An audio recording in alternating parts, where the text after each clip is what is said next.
Pino Poggi je na razstavah sodeloval vse od 70 let dalje. Predstavlja enega od umetnikov, ki se ukvarja z konceptom arte utile, torej umetnosti kot nekaj uporabnega.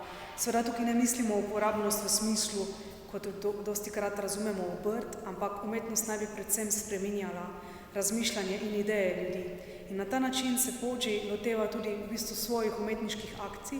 Tukaj za mano je dejansko razstavljena tako imenovana tretja faza v procesu nastajanja Poggjevih del, ki so v bistvu dokumentirala konkretne družbene akcije, torej stik umetnika z neko svojo javnostjo, z publiko in potem v konkretnem primeru neke rezultate, kot so to umetniško delo, kot je za mano. Poggi predstavlja v bistvu enega od umetnikov, ki so zelo pomembno zaznamovali 70. leta.